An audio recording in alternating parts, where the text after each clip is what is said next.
To this, welcome back to the program. We got the senator from District 5. We got Brian King with us. Brian, thanks for being on, sir. Hey, glad to be on, Paul. So can I get your reaction? I mean, we had the public corruption trial of John Woods is over, found guilty on 15 to 17 counts. I think there's a lot more corruption that is yet to come out with not just this, but I mean, there's just a lot of tributaries that I think affect a lot of people. You've been speaking out against the corruption in Little Rock for a long time. So what's your reaction to the results that we saw yesterday in court? Well, I think that's just, I think when you look at the whole picture, all this is about GIF mostly. And certainly, I can tell you, as I've said over and over again to the people back home in my district, I have not profited off of any GIF project, nor have they done business back with the farm, nor have I defended anybody in the trial. And, I'm just saying, Paul, this thing has been going on for years down there. And when we look at the Medicaid part, I mean, what happened in the trial yesterday, but if you look at what came out the other day and in the other court filing, and you have other senators being named, and this Medicaid entity that continues to have, it seems to have very deep and possibly big personal financial ties to, and let's give the Arkansas Times credit. They're the ones reporting on this. Mm-hmm. And I don't know why the other media is not, but, I think Senator Hutchinson and Senator Lamoureux, former Senator Lamoureux, need to answer questions. I mean, this thing of, not disclosing, and this is why these guys, Senator Hutchinson was one of the biggest fighters of Medicaid disclosure in the whole Senate. He was probably the biggest one. And now we're finding out why. I think you're right, and he also was very much opposed to an attempted, I think it was either a bill or amendment, I can't remember, by Senator Linda Collins Smith that was trying to clarify that attorneys can't pass bills for their clients, and I was in the chamber when he spoke out against that from the Senate floor. Mm-hmm. You remember that? Out why. Yeah. I mean, and I was talking with Josh Waters, who was in the trial yesterday and the entire time of the trial, and he seemed to think that there was now there may be state loopholes as far as the Ethics Commission is concerned with attorneys passing bills for clients, but as far as the feds go, they're now really looking into this concept of, being on retainer or, working at this place and being a full-time legislator, but you're an attorney. I mean, what exactly are you making your money for? Or, how are you making your money? What value do you have? And I think we're really starting to uncover, we're kind of, I feel like, at the stone feet of a giant statue. We just haven't looked up yet at just how much special interest really does control things in an underhanded way, and they're making people rich off of it. Yeah, and I just posted up on Facebook, and we keep hearing this campaign rhetoric and spin and everything, and I'm running against a lawyer, and I'm a farmer, so a farmer produces results. A lawyer, a bad lawyer, just sits there and throws out rhetoric and tries to make things stink, of something else, and trying to get you to focus off of something else other than what's really going on, and try and point out problems with somebody else instead of tackling their own issues. And, I just put out, we've spent, I think, over $100,000 of your tax dollars to these guys down there of trying to keep the FBI from getting records. Okay, when I sit there, we had a meeting last night on this $18 landfill issue. You have another situation of Senator Hutchinson, once again, he inserted language in a bill, and he won't answer my questions about repayment of bondholders. And let me give you back history. We had a landfill issue go bad.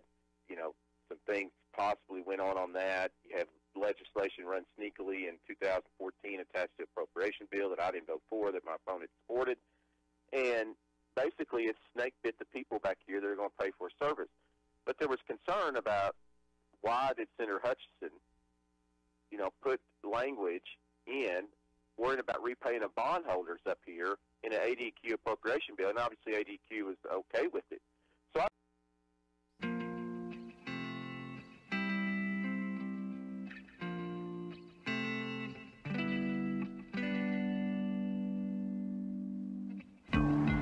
I think it's time we ask ourselves if we still know the freedoms that were intended for us by the Founding Fathers.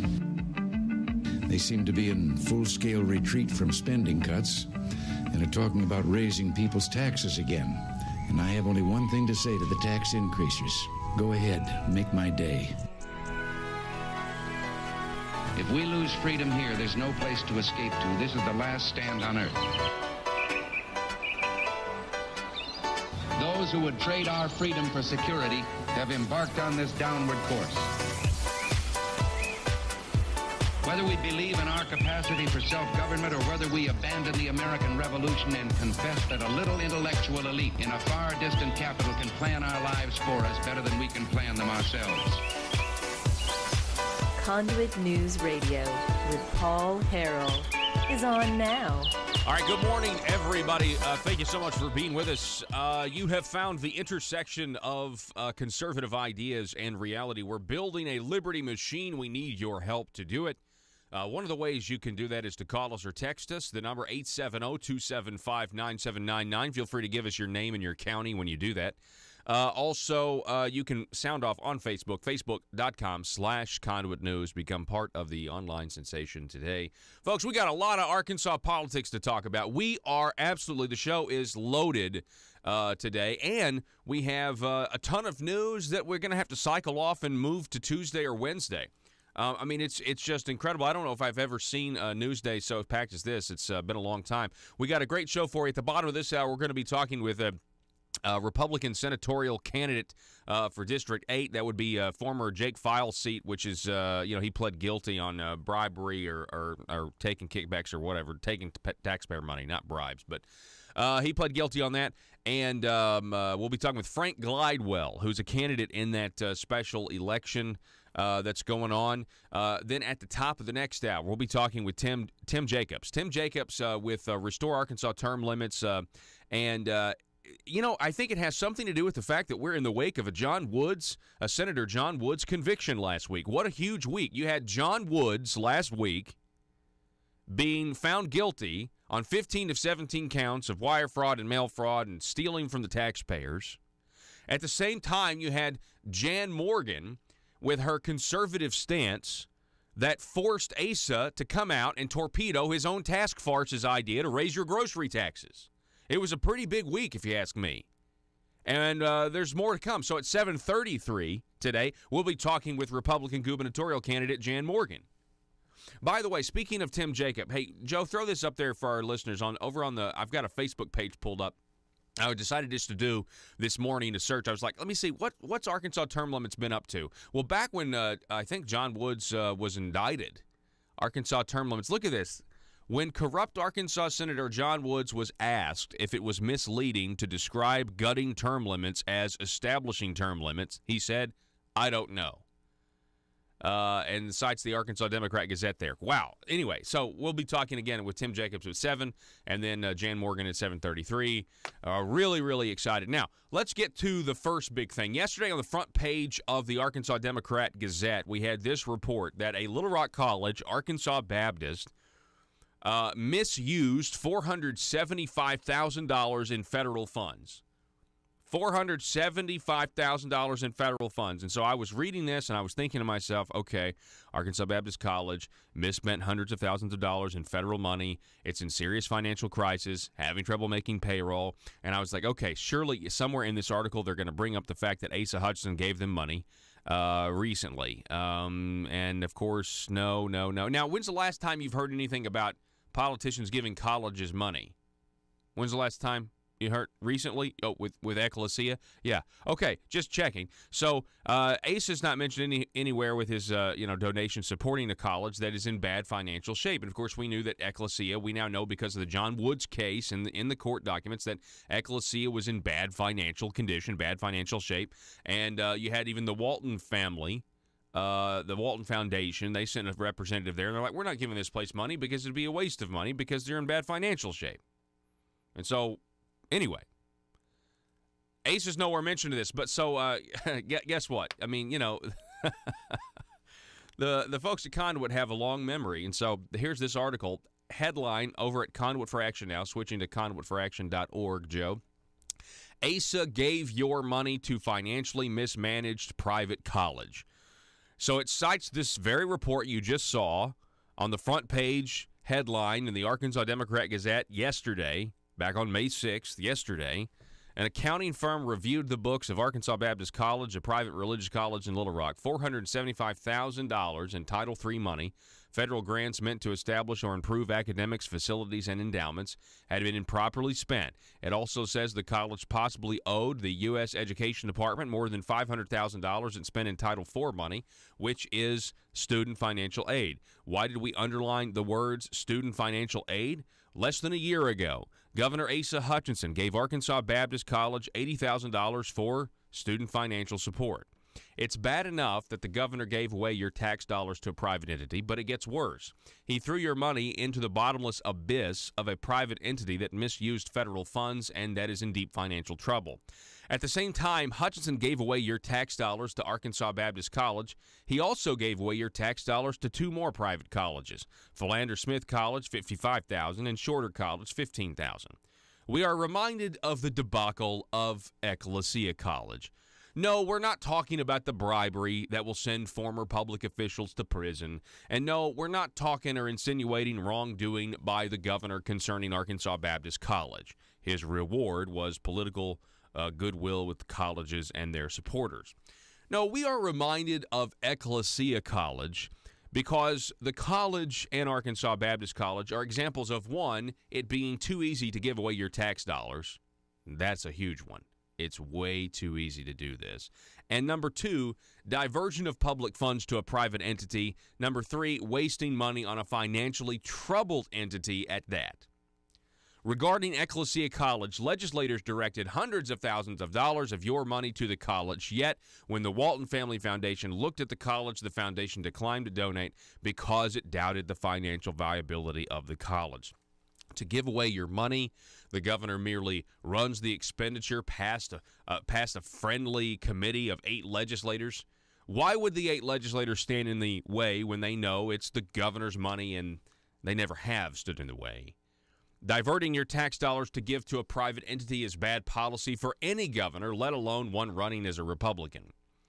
The legislative review of the governor's discretionary fund is a charade. It's a charade that cannot be fixed by adding more legislators to the committee. The only way to fix the problem is to take away the funds from the governor and have the full legislature decide where to spend the money by law. Even if you don't mind Governor Asa Hutchinson giving away your money willy-nilly to private entities, maybe you don't. It was poor judgment on his part, though, to not check whether Arkansas Baptist College was financially troubled. Actually, it had been known for years that the college had financial problems and had missed payroll before. Yet, the governor gave them your money anyway. What's more maddening is these gifts of your money are supposedly emergency expenditures from emergency funds. ConduitForAction.org urges, tell the politicians to end the governor's discretionary fund fiasco, pass laws to make sure emergency funds can only be used for real emergencies. The phone number, 870-275-9799. Hey, Joe, do me a favor. I'm missing a graphic. So in light of the conviction of John Woods last week, we certainly want to remind everyone that if it were up to the governor, John Woods would have resigned after being reelected to the Senate back in 2016, because right before John Woods announced that he wouldn't run for reelection, he did this after Asa Hutchinson threw him a fundraiser, and we have the invitation to back it up. So here we go. Let's go ahead and again, just for, posterity. Let's just leave this graphic up for the majority of the program on the screen, and you can look at this graphic over at Facebook.com/Conduit News or ConduitNews.com, or you can go to YouTube.com and subscribe to the Conduit News channel there. Okay, so I got in the mail this weekend, I got the Arkansas Voter Guide from the Arkansas Family Council. Here it is for the camera. It's really nice. You got, it's in on newspaper format and everything else. It's really, really, really something. If you want to see it yourself, just go to ArkansasVotersGuide.com. The Family Council, a tireless advocate for, family values. Well, this is what else came with it, okay? We also had this that came with it. It was a personal statement from Jerry Cox, and it was kind of an update. Jerry Cox is the president of the Family Council, an update on, what they've been doing and everything else. Now, Family Council has taken some criticism because they are opposed to issue number 1 on the ballot, which is the bad tort reform amendment. It is bad tort reform for many reasons that I have listed before, but I'm not going to list those right now because I'm going to read this. Jerry Cox will basically cover all that, take care of that. But before you do this, what Jerry Cox does is genius here. He reminds people that Family Council's been lobbying for conservative issues long before many of the people who are in office now at the Marble Palace even thought about running for office. And really, truly, this was educational experience for me reading this. I mean, I was certainly informed of a lot of stuff. So, for example, okay, what's the history of the Family Council? Well, they've been doing this, since the Clinton administration, if not before. My thoughts, Clinton administration meaning governor of the state of Arkansas, not president. Jerry Cox, my thoughts being a multi-issue organization. Jerry Cox writes, what is the mission of Family Council? That's a question someone asked me the other day. Family Council's mission is to promote, protect, and strengthen traditional family values. We apply timeless biblical principles to the social and moral issues of our day. Those issues have changed a lot over the years. For example, in the early 1990s, we opposed the outcomes-based education program that would have lowered education standards and exposed public school students to liberal ideologies. We also promoted abstinence-based sex education. In the late 1990s, we supported efforts to lower our state's alarming divorce rate, and we championed bills defining marriage as the union of one man and one woman. We defeated legislation making it easier to withhold food and water from nursing home residents, and in 2003, we blocked attempts to shield nursing homes from negligence lawsuits. In 2008, we worked with Attorney General Dustin McDaniel, a Democrat, to drive payday lenders out of Arkansas because their loans hurt senior citizens and single moms. We've always been anti-abortion, but for years our legislature was so liberal that it was nearly impossible to pass much pro-life legislation. Since 2010, we have spent a lot of time fighting abortion because it's finally possible to make headway on that front. In recent years, a few politicians have accused Family Council of stepping outside its mission, especially on issues like Common Core education or nursing home abuse. A lot of folks assume we're just an anti-abortion organization. But if they had been around the Capitol in 1993 or 2003, they would know we're concerned about a lot more than just that. Family Council always has been a multi-issue organization, and we plan to keep it that way. Truth doesn't change, but the issues we face certainly do. All right, so this goes on. And he highlights specifically, let's just not go all the way back to the 90s. Let's just go back to 2003, specifically on this tort reform attempt, or what is bad tort reform. In 2003, the Arkansas legislature passed a reasonable general tort reform law.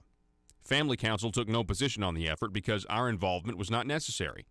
After the law passed, the nursing home industry stepped forward with a team of lobbyists and legislative supporters to offer their own tort reform measure that would give nursing homes special protections against lawsuits brought on behalf of abused or neglected residents. Family Council staff attorney Martha Adcock concluded the 2003 nursing home tort reform law would have put residents of a nursing homes at such a disadvantage that an inmate in a state prison would have more rights to sue than a person in a privately owned nursing home. That's when Family Council went to battle for the least of these. As a pro-life organization, it was clear to us that anything that devalued human life, be it ever so old and fragile, was an affront to our stand as a pro-life organization. For us, being pro-life has never been just about saving the unborn and has always been about respecting the sanctity of innocent human life from conception until natural death. That is especially true when it comes to the elderly who cannot speak for themselves. That bad bill in 2003 had 3 legs. First, it limited non-economic damages in lawsuits to no more than $250,000. Second, it said past instances of abuse or neglect and other evidence could not be considered in nursing home abuse lawsuits. Now, doesn't that sound familiar? Maybe rules of evidence? Third, it placed jury trials with a complicated arbitration system. It replaced jury trials with a complicated arbitration system. We fought that bad law, and the legislature agreed with us, refusing to pass the nursing home's version of tort reform back in 2003. 15 years later, Family Council writes, we're fighting the very same 3-front battle against some of the same nursing home owners. Anyone who follows this closely knows that nursing homes have the first 2 legs of their 2003 plan in Issue 1, a ballot measure referred for a vote this November by the legislature. Our opposition to Issue 1 has been very clear.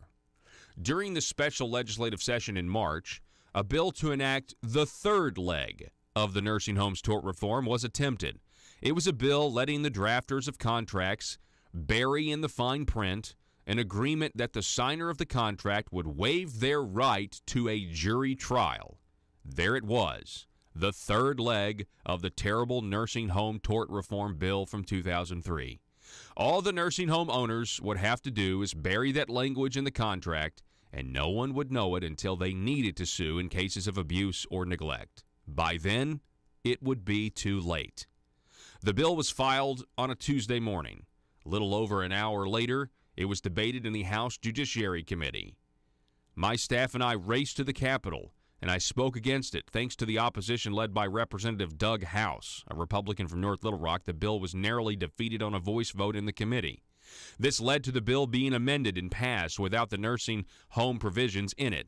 But backers of this effort have vowed to come back and try again. Why? Because wealthy nursing home owners and others want to make more money. Pardon my sarcasm, but those pesky lawsuits on behalf of old people that they have abused or neglected just get in the way of business.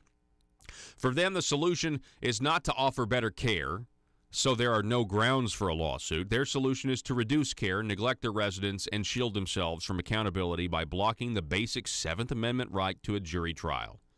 Family Council goes on, our opposition to this kind of bad tort reform has upset some of our Republican friends.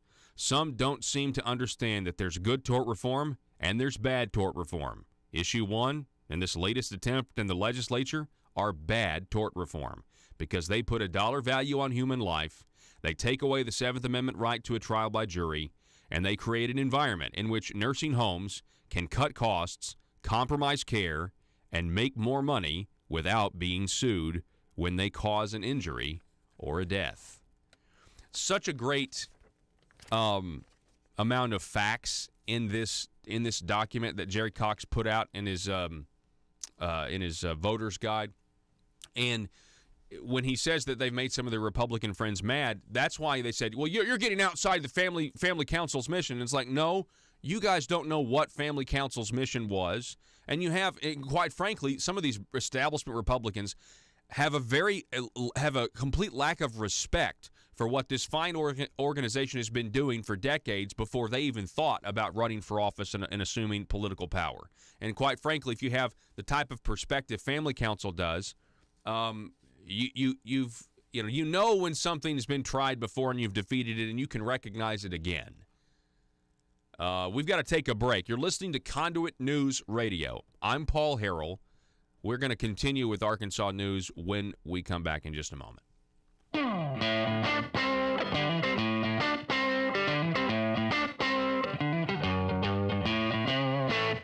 This is State Representative Dan Sullivan with a Liberty Moment. The Declaration of Independence states, to secure these rights of life, liberty, and the pursuit of happiness, governments are instituted among men, deriving their just powers from the consent of the governed. In other words, people are responsible for the character of their Congress. If that body be ignorant, reckless, or corrupt, it's because the people tolerate ignorance, recklessness, and corruption. If it be intelligent, brave, and pure, it's because the people demand these high qualities. If the next centennial does not find us a great nation, it will be because those who represent the enterprise and culture and morality of the nation do not abide in controlling the political forces. James Garfield. This is Dan Sullivan with the Liberty Moment. Paid for by Sullivan for Arkansas.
Conduit News Radio with Paul Harrell is building a liberty machine.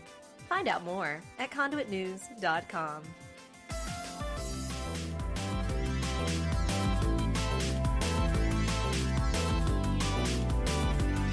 I think there's just a pattern of peculiar events that are happening that I think should cause many of you or many folks out there, especially if you're kind of in the if you're a Republican in office and you're kind of in the middle, and you like to kind of toe the line, but you try to maintain some sort of conservative credibility. First of all, I don't have much respect for you, but I would think at some point you would recognize that you being in the middle is actually you being on the left.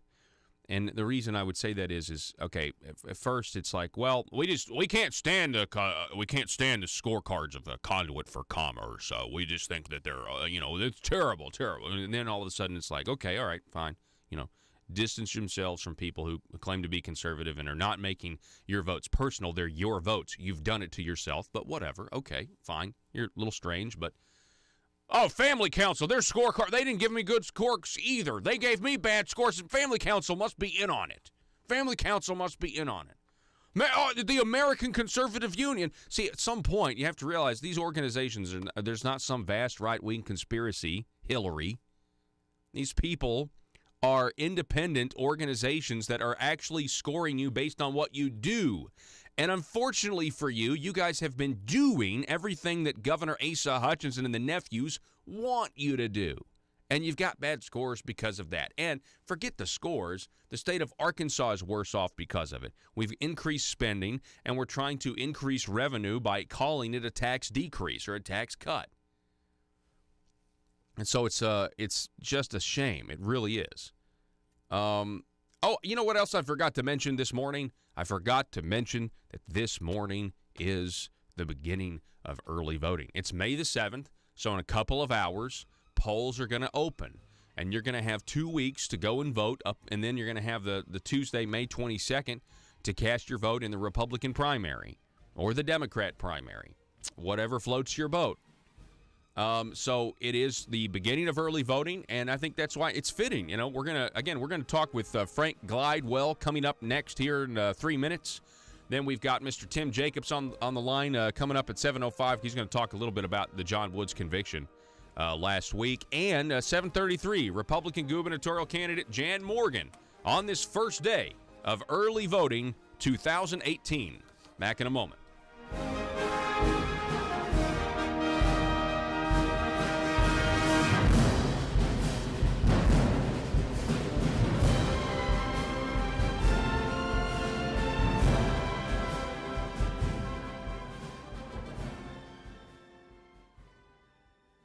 Got Conduit News that is on multiple stations across the state. It's pretty much an attack machine on what I'm trying to accomplish in this state, and their message is getting out, and no one else's message is getting through. It's Conduit News Radio with Paul Harrell. Sent Senator Hutchison, respectfully asked him some questions, and he's declined to comment, or hasn't commented so far about why he cared so much that the bondholders and these big money interests, he felt like they should be paid back to the point that he even put it in the law. Yeah. So, I mean, once again, I'm just leaving it open. You know, he has a chance to answer about why he did that. I mean, this wasn't even in his district, wasn't even close to his district. So there's a lot of questions, and last night we found out that Speaker Gillum tried to tell House members not to show up at the meeting. So this thing of down there in Little Rock, this culture that's going on, is not just what's happened. It's how, once again, they've continually stopped Medicaid disclosure. Okay? They're continually using your tax dollars to try and keep the Justice Department and the FBI from getting your records. They're then trying to take out the people that's been speaking the truth against what's been going on down there. Mm-hmm. Yep. I mean, it is a whole gamut of things down there that this bunch is trying to do to keep from doing it, and they don't want to talk about it. And once again, like I said, give the Arkansas Times credit. They're the ones digging into this thing, and look what they exposed the other day about Senator Hutchison and Senator Lamar. Yeah, they certainly did. Now, we're talking with Senator Brian King. This is interesting, Brian. You know, talking about the Bureau of Legislative Research. The Arkansas Legislative Council approved for them to hire outside counsel to deal with the request, is how they put it, from the FBI trying to get the emails that the BLR has between themselves and the legislator. The BLR says, well, the reason we need outside counsel to comply with what the FBI is wanting is because we don't want to upset the legislators because we may have to work with them in the future. And I think at this point, after everything that came out in the John Woods trial, the BLR needs to realize that, no, you don't work for the legislators. You work for the people. You are. Yeah, but I think that they really do work for the legislature, Paul. I think that unfortunately people down there, and it's just like the GIF projects. Whether you want to talk about GIF, it should be used or this. You know, as I said last night, and I continue to say.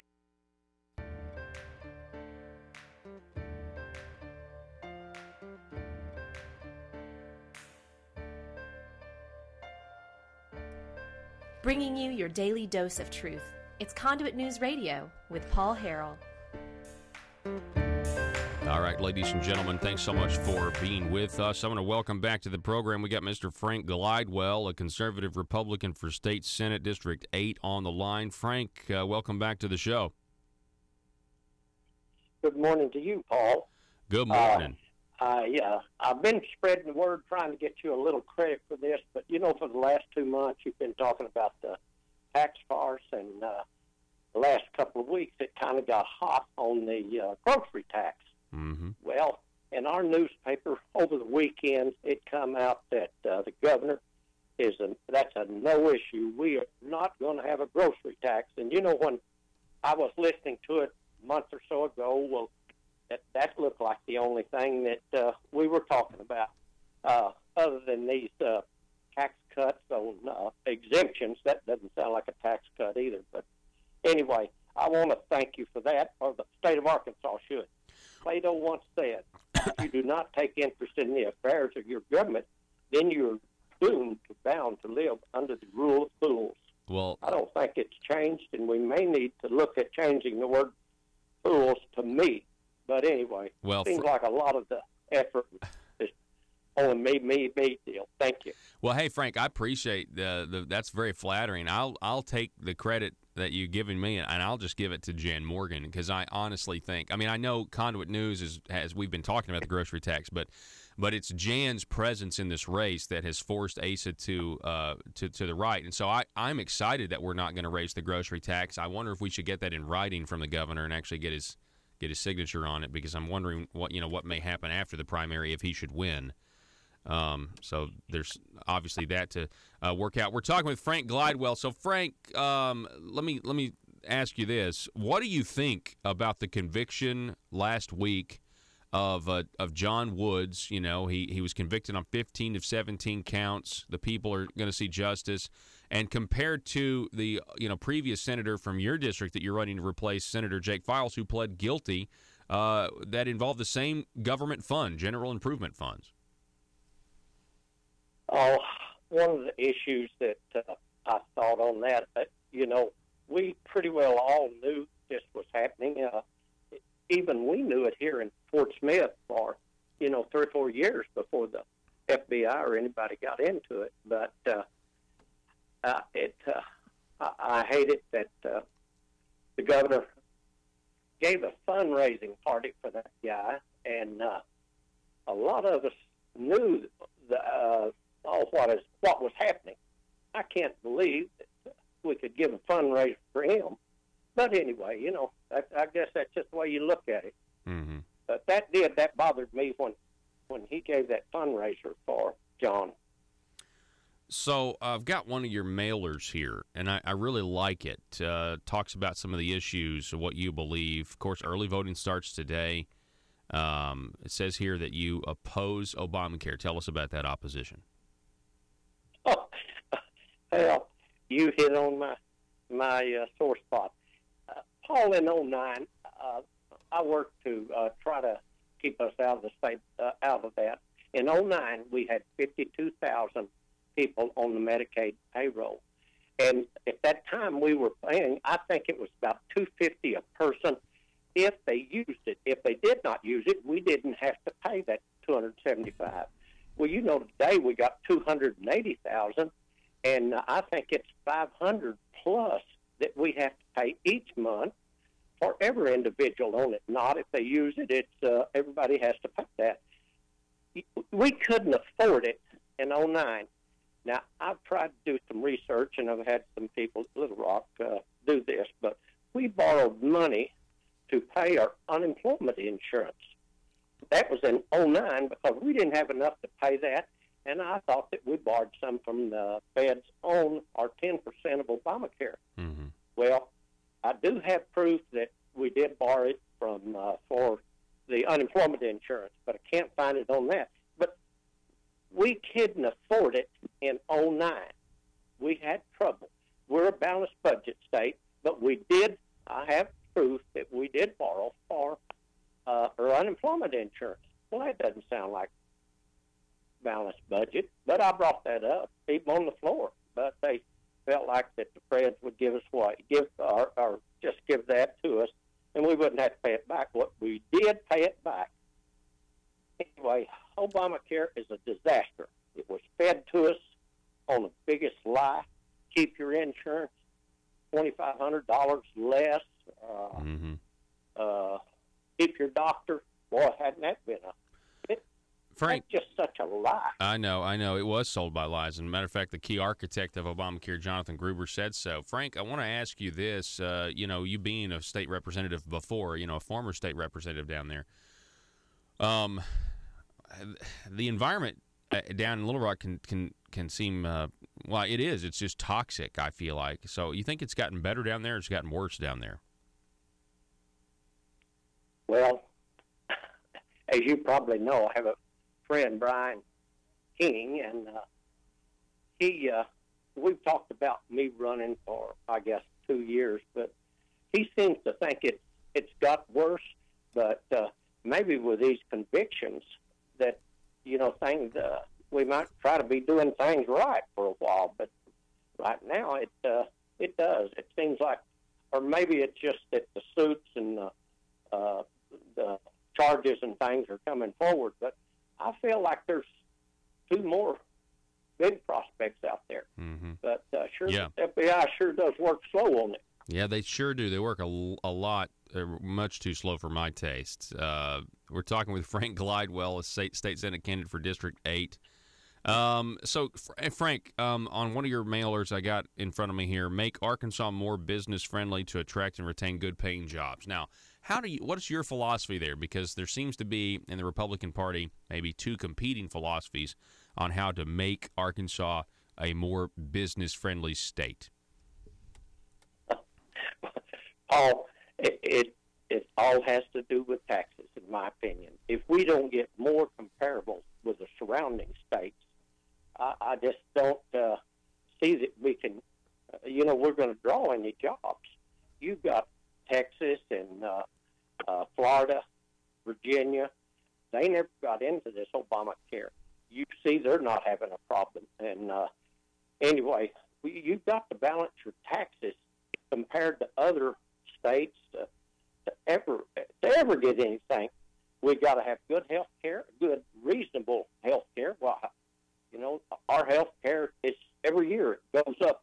Insurance make more, and now the hospitals are, originally I blamed a lot of Obamacare on the hospitals and insurance, but now I see that UAMS has laid off 200, and that's really our only teaching hospital in the state.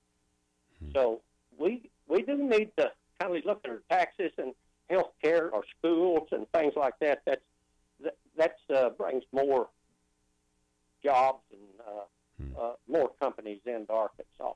But we know that we're 39th on state climate. We're about second or third on taxing the people.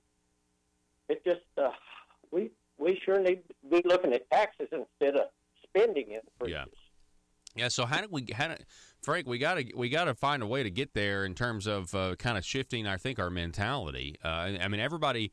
It seems like all these Republicans, they want to run on tax decreases, or they want to at least be able to say that they cut taxes when the government getting more money from the people now than it did, last year on some of this stuff. And so I feel like at some point we have to get spending under control if you want to give people tax cuts. And if spending stays the same or, only grows moderately, with inflation or whatever, which we're not at that level right now. And if the economy grows, so if government can stay the same size and the economy grows, then government has actually gotten smaller in reference to, compared to the private sector. And I think that's got to be the goal, but we got to get the spending under control. That's right. We've increased our spending over $600 million, so that doesn't sound like that we've got it under control. One of my opponents, I saw his ad in the newspaper, is a lead sponsor and $150 million in tax cuts. I tell you what, I do not know where any of the tax cuts are, but I do know the tax increases that he's put on or voted for. But had you ever heard that we had cut taxes $150 million in the last 3 years? But it does say that his lead sponsor, so that doesn't say that they were passed. I don't think any of them were passed. Well, the issue here is, I mean, I believe they were passed. There was a $100 million cut, and then there was a $50 million cut. But the problem is if you grew spending by $600 million in that same time, first of all, government's gotten larger, not smaller, and second of all, it kind of exposes why they were trying to raise the grocery tax, why they tried to raise the internet tax, why they tried to they created a digital downloads tax, why they tried to raise the gas tax, why they did raise they successfully raised taxes on tires. They successfully created a new tax on tires. They refused to let the military tax exemption just be absorbed, and instead they ended up raising a tax on candy and soda, and eventually that ended up being a net tax increase because the government ended up getting more money after the fact. It was supposed to be revenue neutral. They were so hungry for revenue, Frank. They were so thirsty for revenue. And, the liberals and John Brummett, they would love to blame that on the supposed measly tax cuts. I mean, they wasted $200 million on software. $150 million is nothing. The reality is we have to have that revenue because the key driver of our spending in this state is Obamacare Medicaid expansion. And the fact is, any argument, and they had their flawed arguments as to why Obamacare was good for this state. We could go through them one by one and reject them. But any argument that this was a good move financially for the state of Arkansas expired after 2017 because now Arkansas actually has to start paying our own state money to this program. And that's what's lost on these guys. Go ahead. That will surface. We all knew that. You know, when they come in 10, 11, and feds took over the total Obamacare, we didn't have to pay 10%. And look at all the people that got on. Well, that was a revenue increase for the state of Arkansas. There's no telling how much. You're talking about over $1 billion, and they were turning around and taxing that too. You brought up a tire tax. I went to a car show last weekend at Greenwood, and anyway, I was passing out cards, and we was talking, and this guy came up to me, and he said, you want to answer a question? I said, well, I'll do my best. Well, anyway, he said, you passed this tire tax. Now, we've been collecting it, and we don't have any place to put or take the tires. They're supposed to drive from Greenwood to Van Buren's supposed to have a depot there to pick up the tires. He said, I've been there twice, loaded up my trailers, and when I get over there, there was nobody there and nobody to take the tires, and I had to bring them back home. He said, I've got 2 other friends that's done the same thing. So, you know, that I think they need to get that worked out.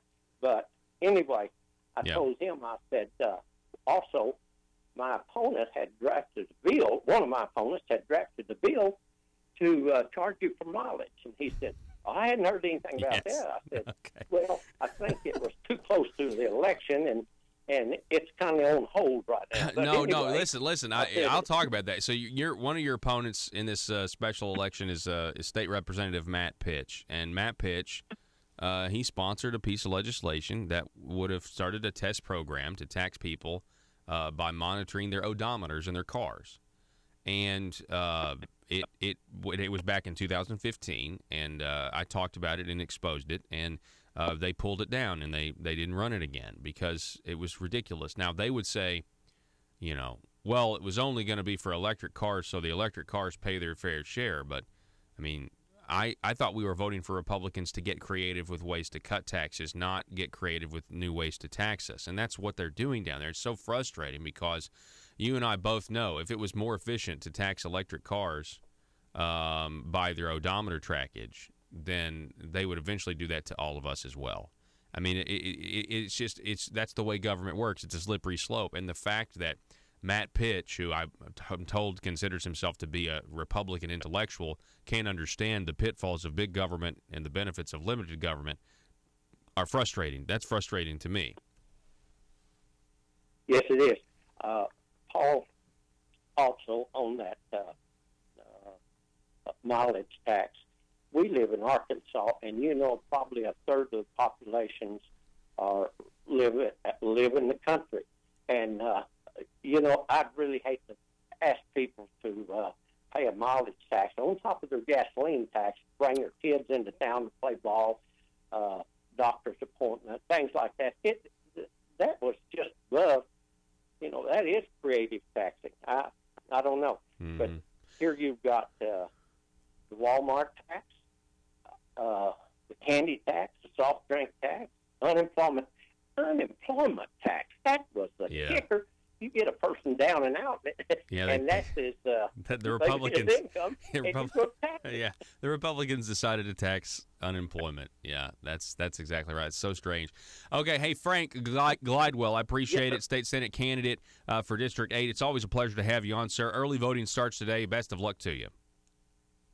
Thank you again, Paul. Yes, have a great day. Absolutely. Want to give a shout-out to the great affiliate, KFPW, out of Fort Smith, 1230 AM and 96.7 FM, The Marshall. Thank you guys for listening, and that is a guy who's in your district, Frank Glidewell, asking for your vote.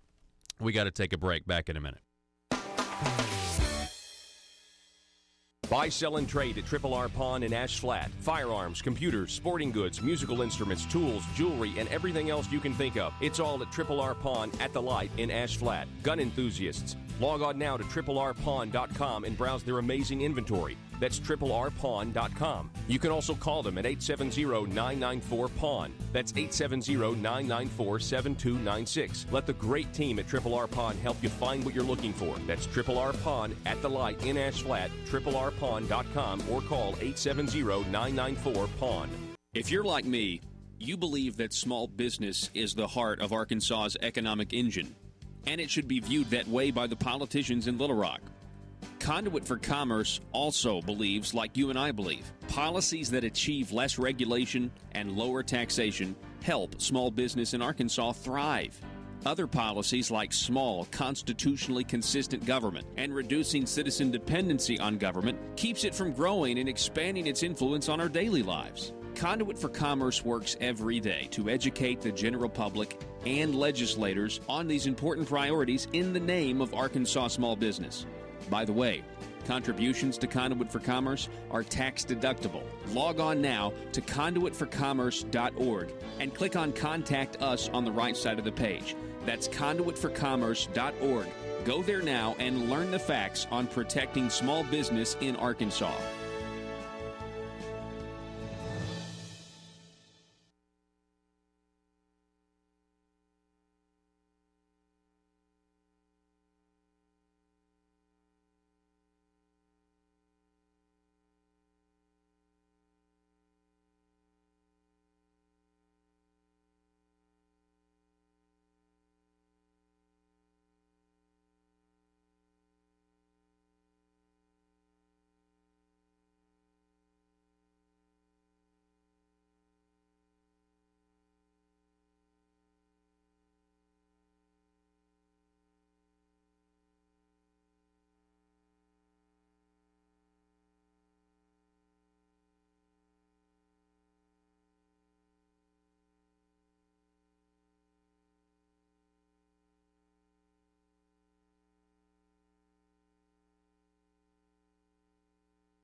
In a world full of constituents with social media accounts, bloggers just looking to increase their page views, and a talk radio host who generally is just the worst, how are Little Rock's elite supposed to conduct business with such a lack of privacy?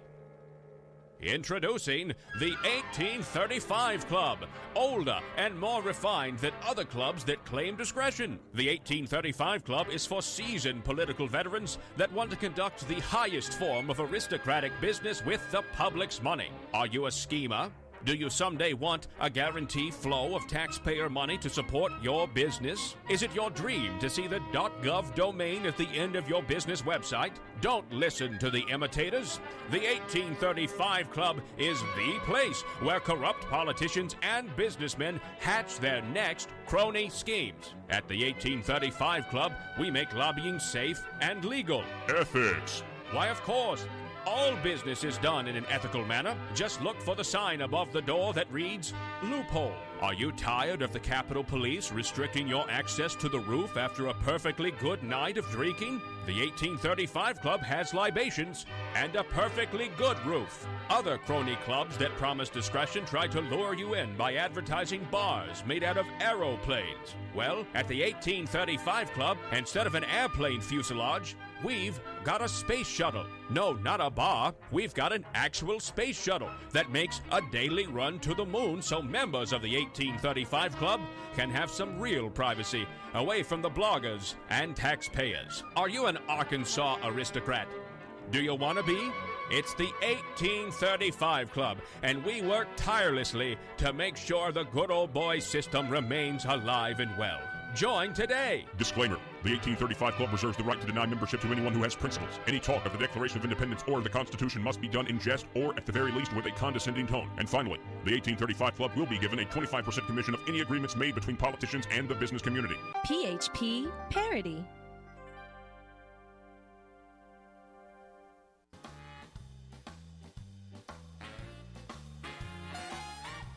Determined to drain the swamp in Little Rock, it's Conduit News Radio with Paul Harrell.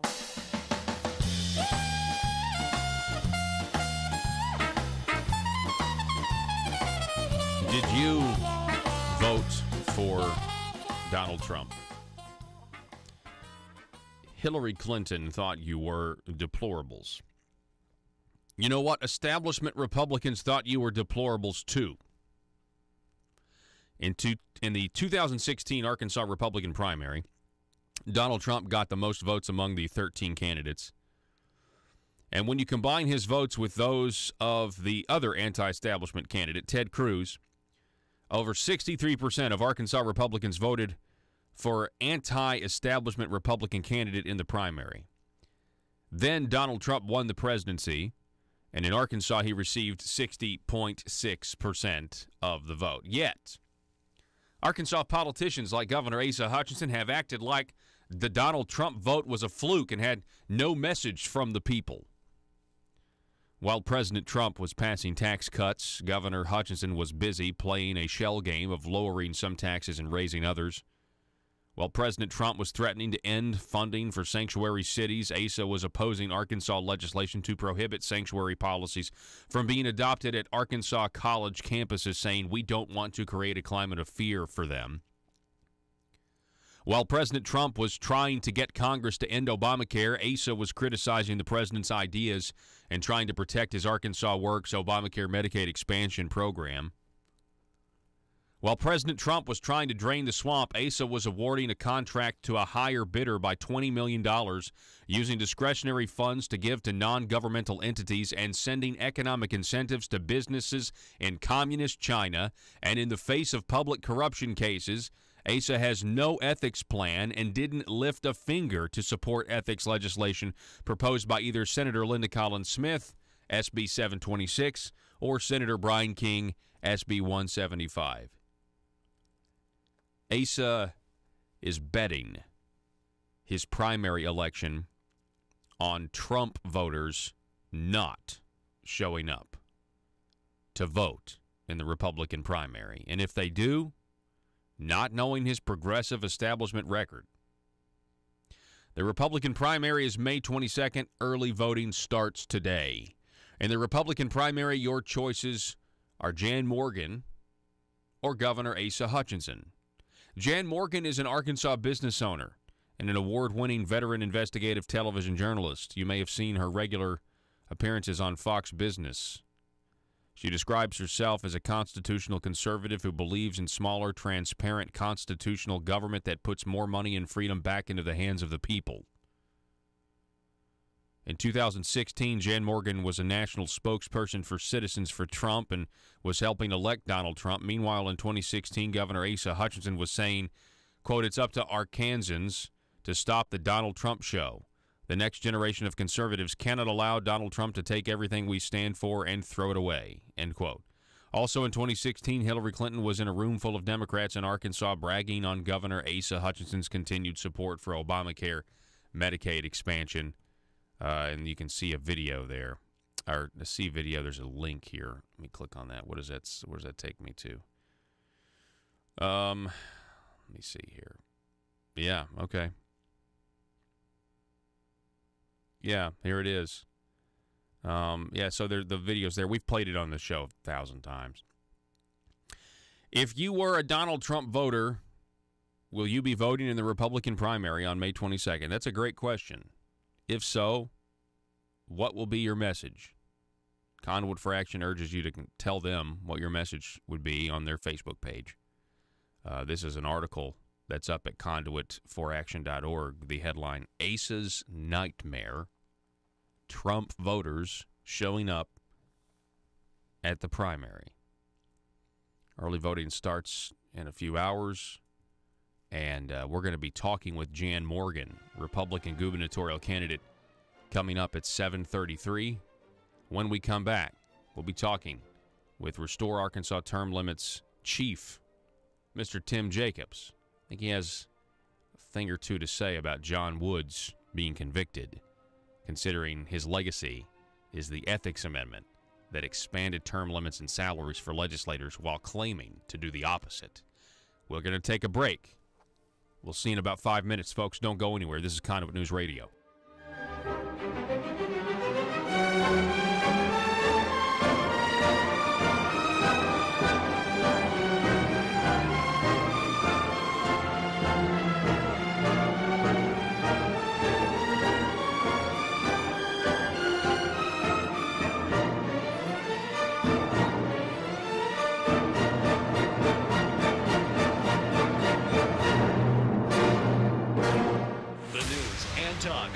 Arkansas. This is News Talk 101.3 FM and 12:30 AM KBTM, Jonesboro, an EAB radio station.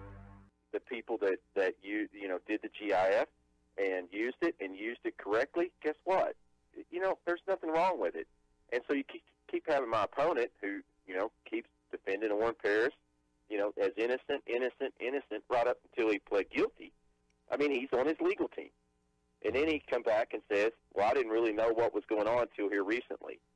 And so it's just trying to absolve yourself from everything that went on with it. And I think that when it comes to the Bureau, they have a job to do. They work for the legislators, which means they work for the people. But the reality is it's the legislators that have put everybody in this situation. So it's the legislators that had the bad actors that participate in this GIF stuff that, gave money to it. It's the bad actors that do personal business with these Medicaid entities and continually don't want people knowing about what they're going on and how they're profiting.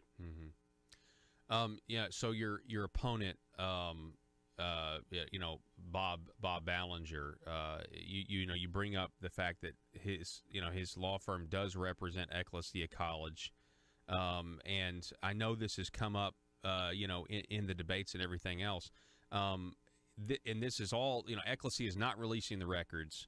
I want to talk about his FOIA law here in a minute because I feel like that's interesting. But you've mentioned Medicaid disclosure several times, and right now during this primary season and all of the corruption that's on display, it's in the headlines every single day. The people want transparency. You have tried several times to get Medicaid entities that are paying these legislators to disclose if they're paying them for consulting fees or whatever, making this extra money, and it fails constantly. And last session, it went before the state agencies committee, and the chair was now your opponent, Bob Ballinger, and he did not vote for it. He did not offer an amendment for it. And so why do you think that is, Brian?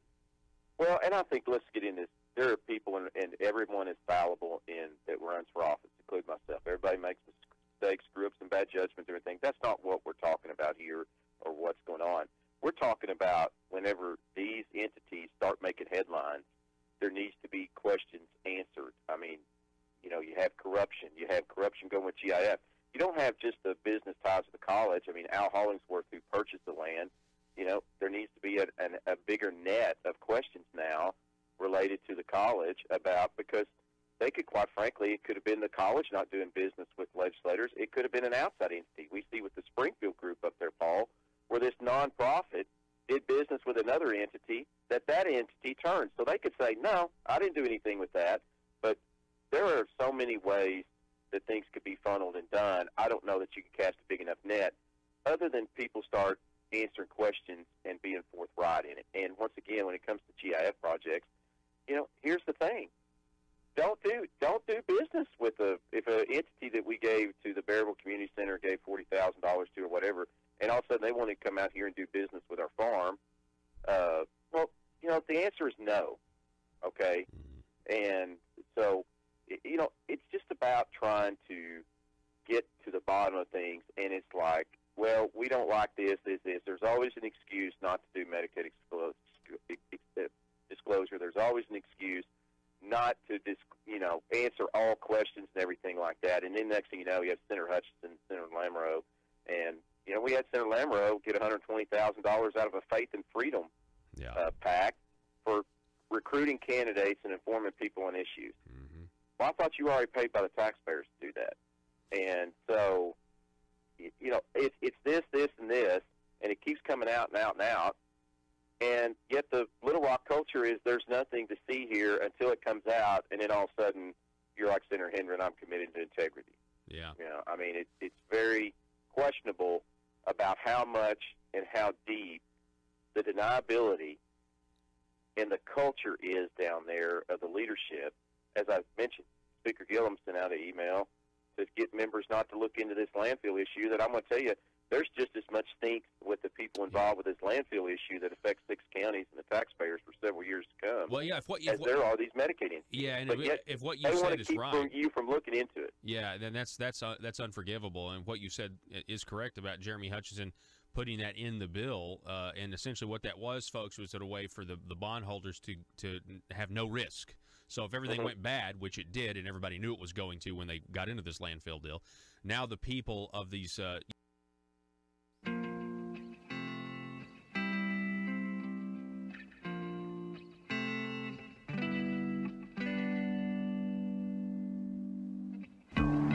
I think it's time we ask ourselves if we still know the freedoms that were intended for us by the Founding Fathers.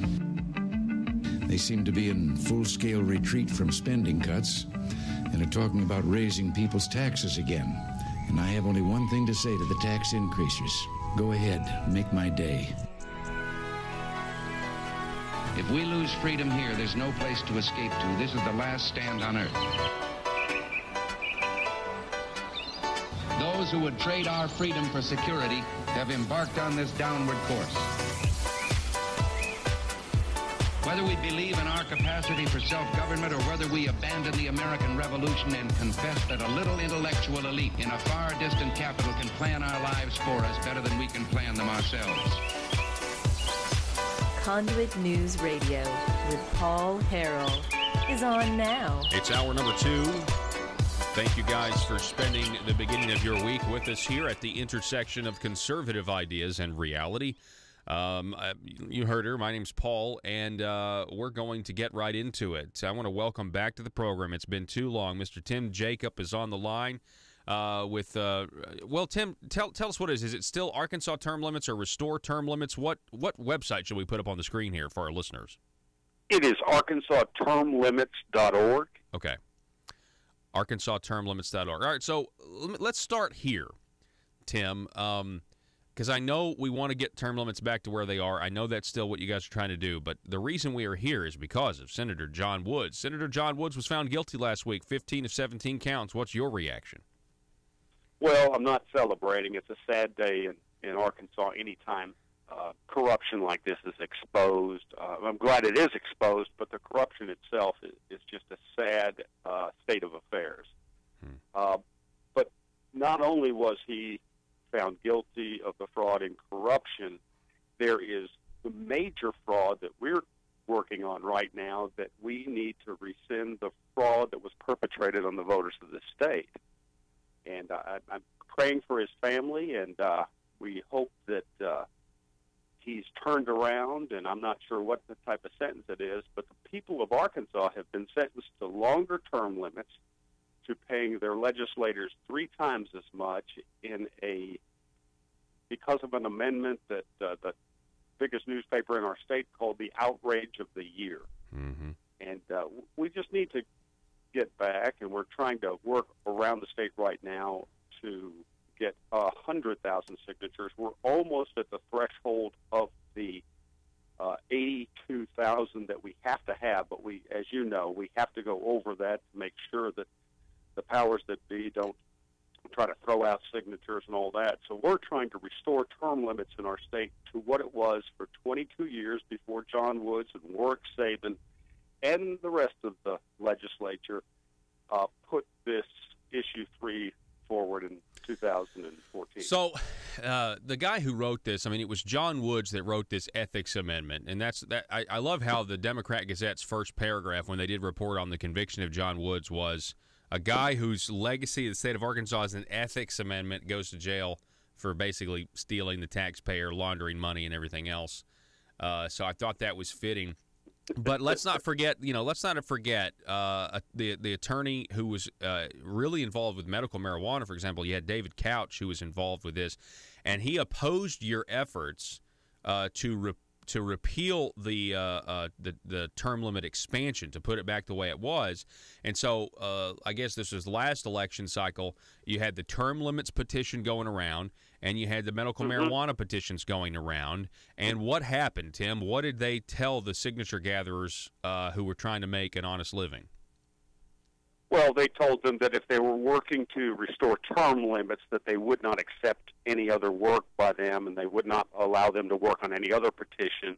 It was almost a poison pill for them to work for the people and to try to restore term limits. Wow. I mean, there are powerful people in this state, and powerful people in the legislatures that just hate term limits. And I don't mind having a debate about this. I think we need a debate about this. We've debated it for a long time, and the people of Arkansas are crystal clear on what they want. There's no doubt that the legislature knows the feeling of the people, but they just refuse to represent us. Mm-hmm. Yeah, can you go over the history, when the initial term limits bill or law went into effect and what the overwhelming majority of the people of Arkansas said? Yeah, in 1992, citizens around the state gathered petitions. In second time an all-volunteer effort reached the ballot. Term limits got on the ballot in 1992 and became the largest single yes vote in Arkansas history. In 2004, legislators tried to double their term, just the same thing that John Woods did eventually. They tried to double their term in a term limits amendment, and the people of Arkansas, by 70% of the vote, said no. That's a landslide in anybody's book. 75 of 75 counties said no to the legislature. They know how Arkansas voters feel about this issue. They know how voters feel about this issue all over the country, and they refuse to acquiesce to the voters' will. Mm-hmm. And that's really their job. As representatives, they're supposed to represent us. Yep. And if they have a differing opinion, they should come out, stand up, be honest about it, and tell us why we should double their terms. But the way they did it in 2014, and John Woods was a big part of this, is they hid it in the longest amendment in Arkansas history, and they hid it on page 16. They wouldn't put it on the ballot title, and it's about honesty and transparency. And the fact that that was called the Ethics Amendment in 2014 is it borders on irony that can't be believed. Yeah, we were lied to by Senator John Woods, and we were tricked. And that's the thing. I get politicians all the time that want to have the term limits debate, about how powerful the bureaucracies are and how they need to be down there a little longer in order to get a handle on things. And look, that's the argument they want to have. I disagree with them, but that's the argument they want to have. So we could have the argument. I'm like you, but let's not ignore the fact that the reason the term limits are the way they are now is because the people of Arkansas were tricked. And by legislative sleight of hand, what was on that amendment, it made you think you were getting term limits when we already had them. And that it's so wrong and unethical in an ethics amendment. Well, that's exactly right, Paul. And, I love listening to your show, and it's just great that you're on in the Little Rock area now. But you're exposing and bringing to light a lot of the things in the legislature. These legislators don't mind having that debate now. They refused to have that debate in 2014. In fact, when they put that amendment on the ballot, there was no press conferences, no press releases, no advertisements. It was a campaign of silence, and that's not the way we want to do business here.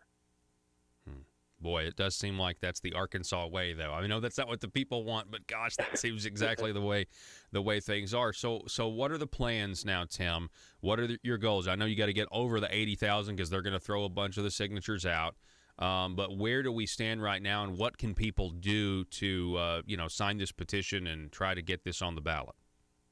Well, Tom Steele is a resident of Little Rock, and he has taken up this mantle. I'm doing some radio spots, and I'm going out and giving some speeches. But Tom Steele is really the mover and shaker behind this. He's done an absolutely wonderful job of getting signatures. We're at about 82,000 right now. But for the next 2 months, we need a push. And if you want to get involved and try to get term limits restored to what it was for the 22 years before 2014, before the legislator unleashed their fraud on us, please call 501-590-8260, and we will get you some petitions, or go to our website, arkansastermlimits.org, download the petition. We need as many signatures from as many caring Arkansans as we can.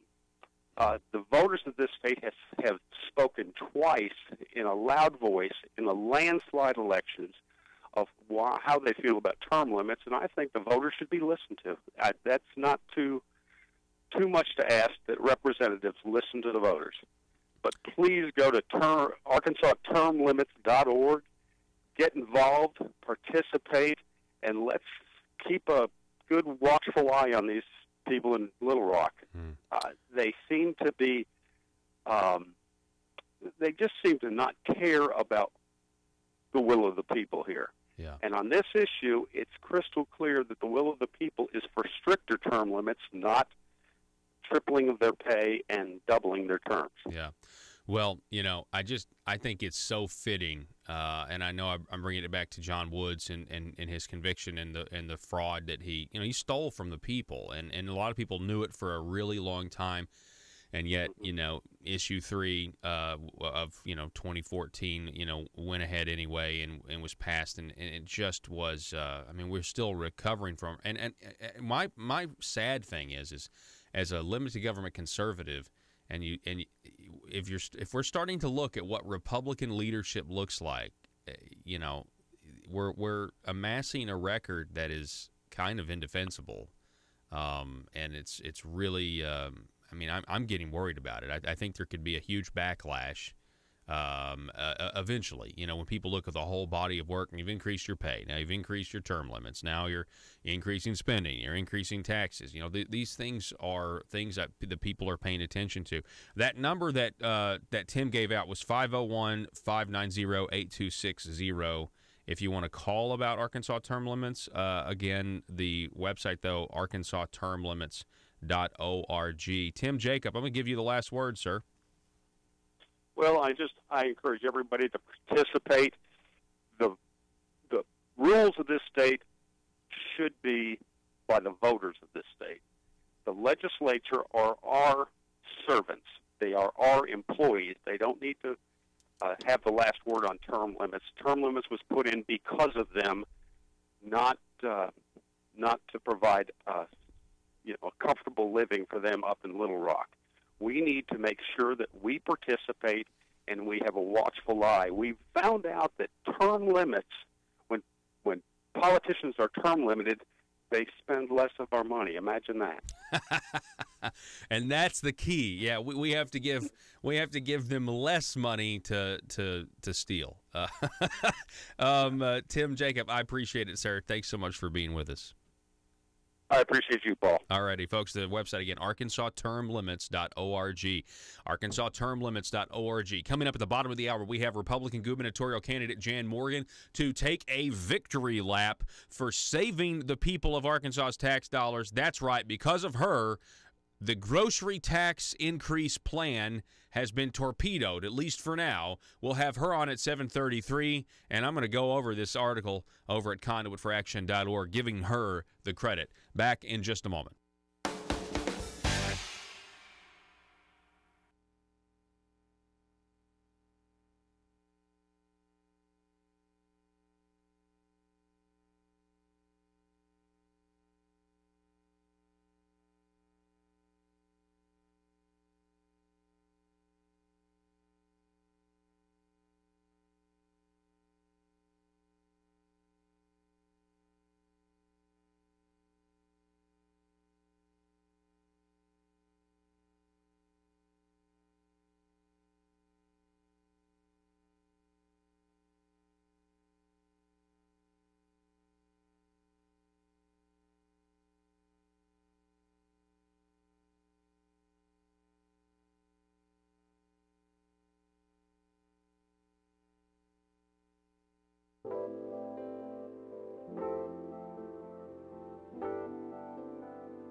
Money, power, prestige, essence.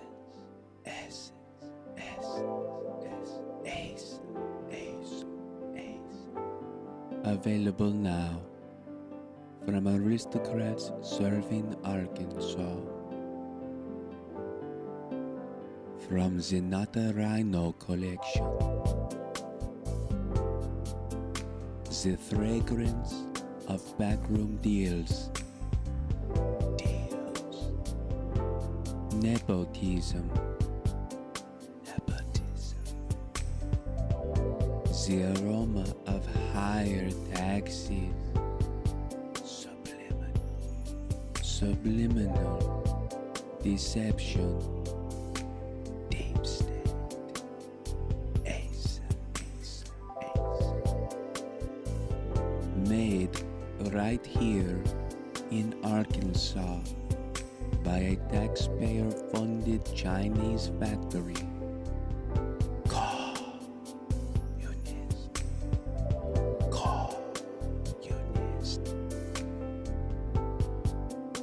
Every bottle carefully crafted for you.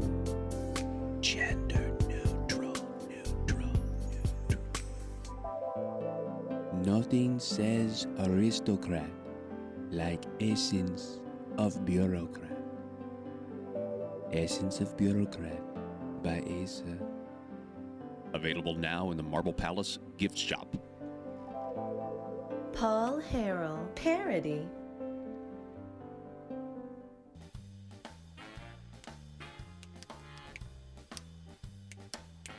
Exposing the truth and everything the Marble Palace establishment keep trying to cover up. It's Conduit News Radio with Paul Harrell. The grocery tax has been torpedoed.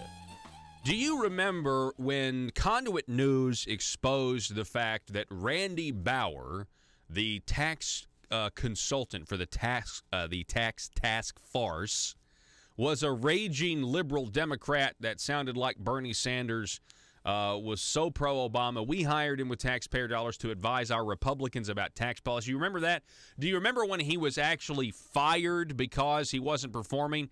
Well, turns out, folks, it was his idea. I kind of speculated about this on Friday. John Brumman in his piece is kind of confirming exactly what I thought. It was Randall Bauer's idea, Democrat Randall Bauer's idea to raise grocery taxes on the middle class and rich and provide a income tax credit for those who are lower income. Essentially, welfare program, right? So it was now a Republican idea to raise taxes on the middle class and rich and propose a welfare program for those lower income people. That's the Republican task force idea. And listen to what John Brummett writes about ASA's reversal, and now he's against the grocery tax like he was in 2006, but this task force was his idea. John Brummett, in his article, The Tale of a Tax, he writes, so at the governor's behest, the legislature set up a task force that is now at work scouring all sales tax exemptions on the books. The idea is to see if few could be put back to raise money to offset the budgetary impact of the income tax cuts coming this year. It's actually a Medicaid expansion, but whatever. At a recent meeting, the task force agreed to include the grocery tax reductions of the Beebe era on a list of possible suitable for mere study for restoration.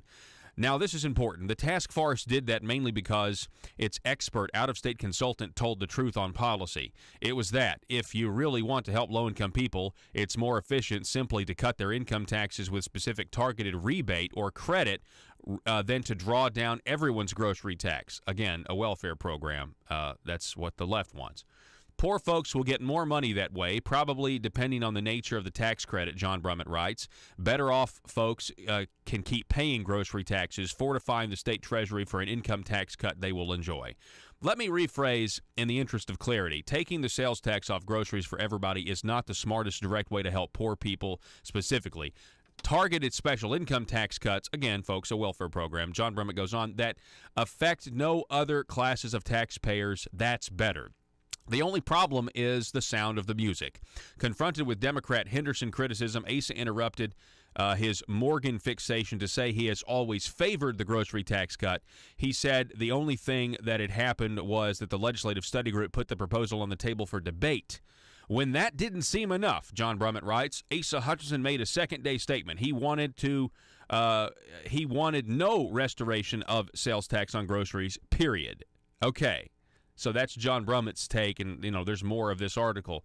But, the real thing here is that Jan Morgan just saved middle-class taxpayers, rich taxpayers, poor taxpayers a ton of money. That is what Jan Morgan just did, and Conduit for Action points it out. Let's go to this story because it's way better. Jan Morgan stops Asa Hutchinson on the grocery tax. This article exposes the real Asa Hutchinson. Jan Morgan scored a victory against Governor Asa Hutchinson and a grocery tax increase when, after months of the governor sidestepping the issue, he was forced to say he, too, opposes an increase in the grocery tax. He issued his statement only 4 days before early voting would begin. Early voting starts today, by the way, folks. Jan Morgan is the governor's opponent in the Republican primary. Jan Morgan criticized the governor when his task force began discussing increasing the grocery tax. The governor could have ended the issue right then by saying, "I oppose an increase," yet he didn't. Instead, he did everything he could to sidestep the issue. To keep the increase as a possibility, the governor tried to distance himself from the task force. His tactic was only a diversion because regardless of whether he had control over the task force, the fact remained a simple statement of opposition by him would have killed the issue months ago. His claim that the task force was independent was a sham argument. Conduit for Action exposed how Asa controlled every aspect of the task force.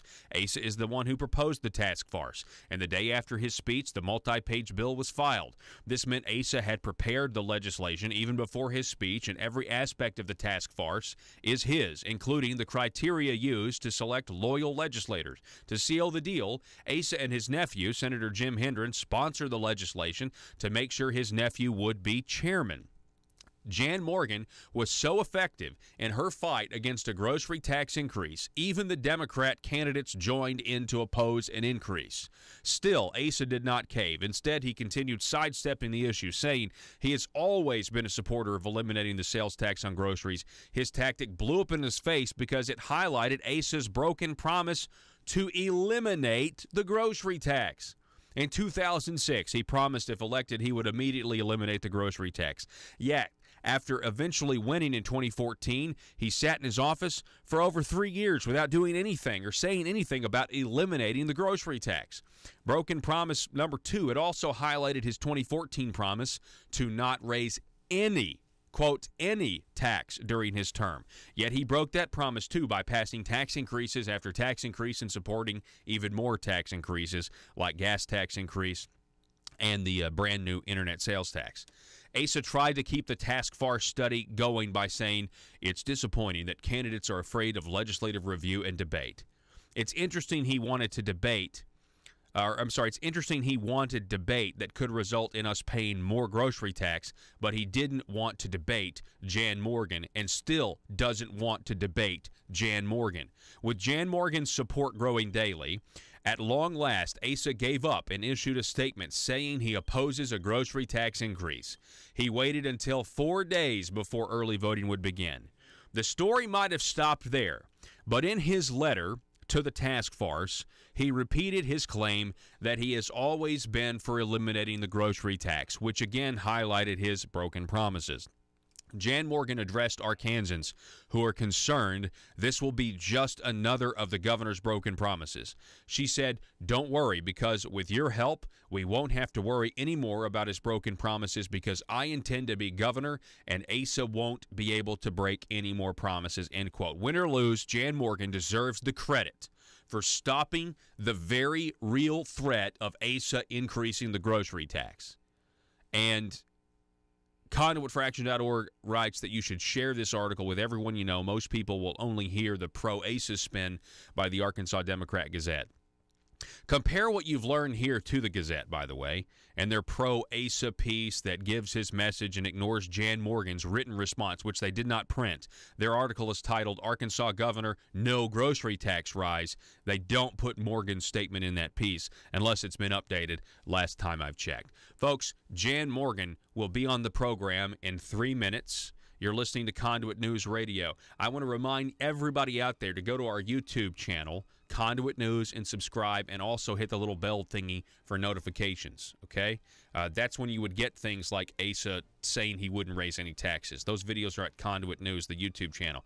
Or Asa saying he's, wants the grocery tax repealed completely back in 2006, or he wants the grocery tax to end back in 2006. You can see all those videos and much more. Go to the YouTube page, subscribe, and then get notifications. It's called Conduit News. We'll be back with Jan Morgan. Don't go anywhere. And also, it's the first day of early voting today. It starts today. Polls open very shortly. Back in a minute.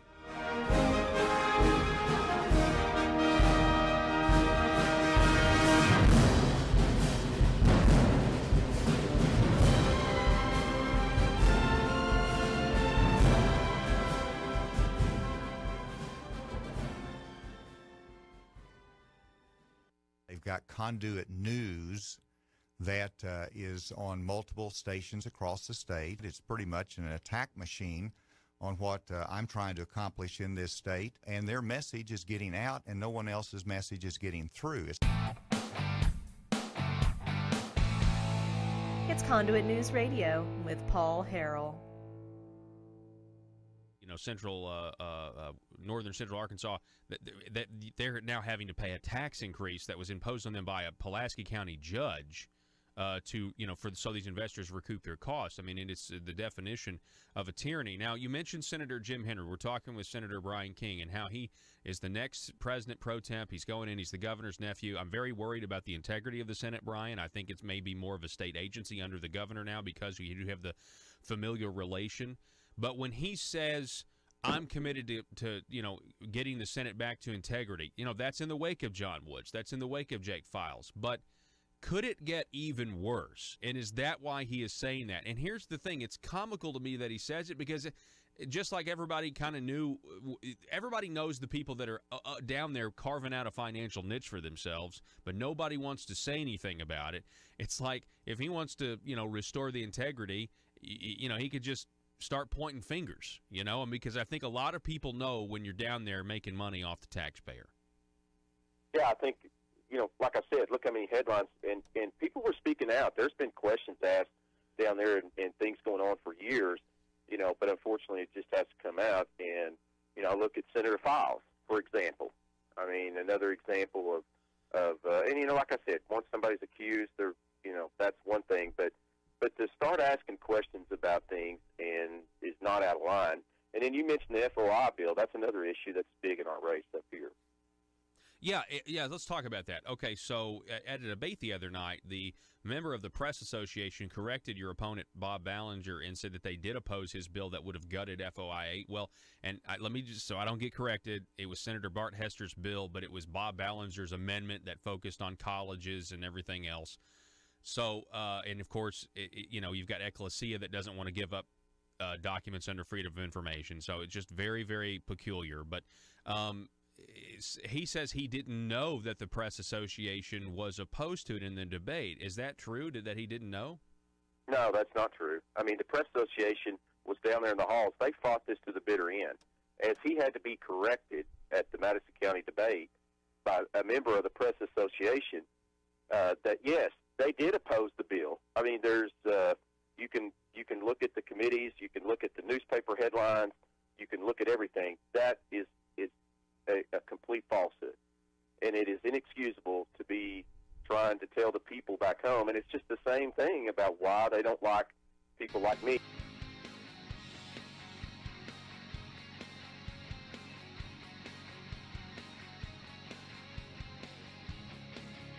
The intersection of conservative ideas and reality. Conduit News Radio with Paul Harrell.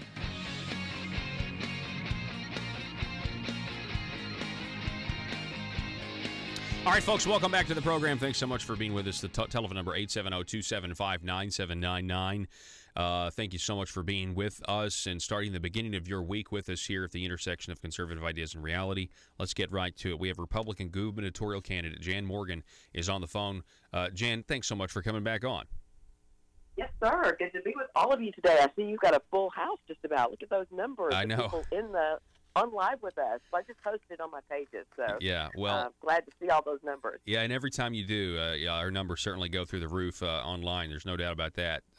Jan, I want you to take a victory lap because if you weren't in this race and if you weren't criticizing the governor and his task force for attempting to raise our grocery taxes, there's no way he would have essentially torpedoed his own task force and their plans next year to raise our grocery taxes. So thank you very much. You know what? Here's the scary thing. What about when this race is over, Paul, and he doesn't have to run against me?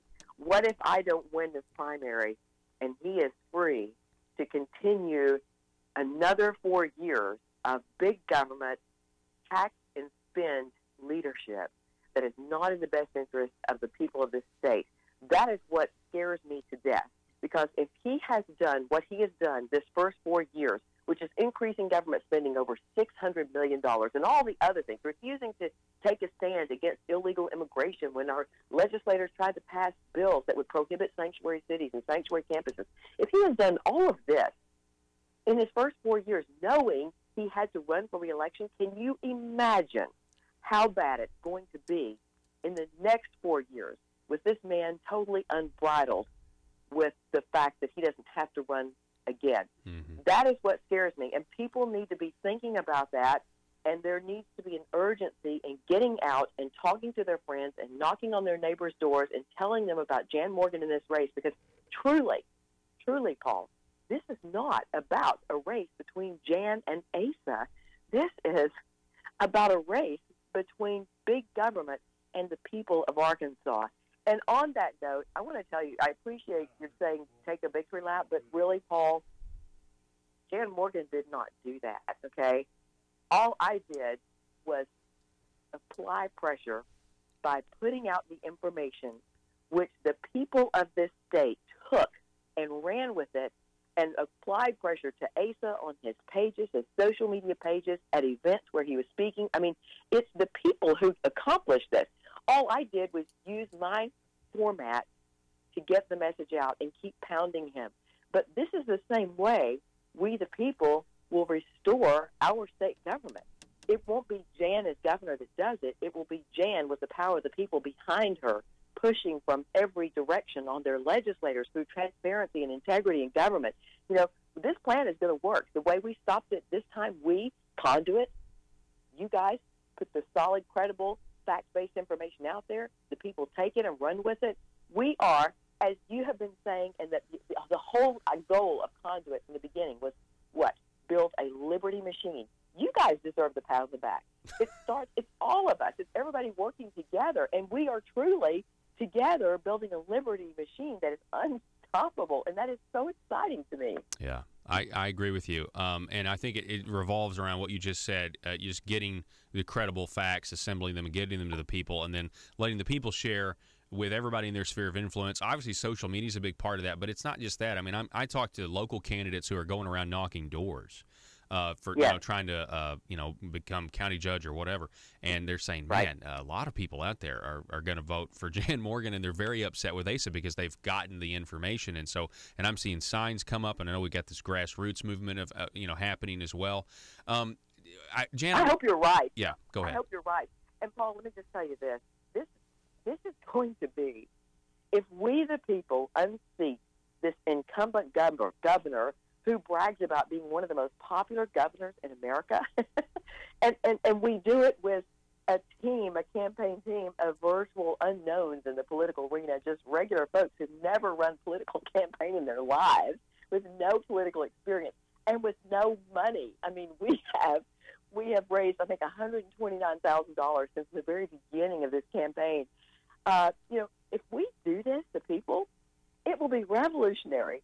Seriously, revolutionary. And it won't only be historical for Arkansas, but it will be something that the entire nation and the world will be talking about on May 23rd. And I can't wait to be on Fox News and brag about what the people of this state did.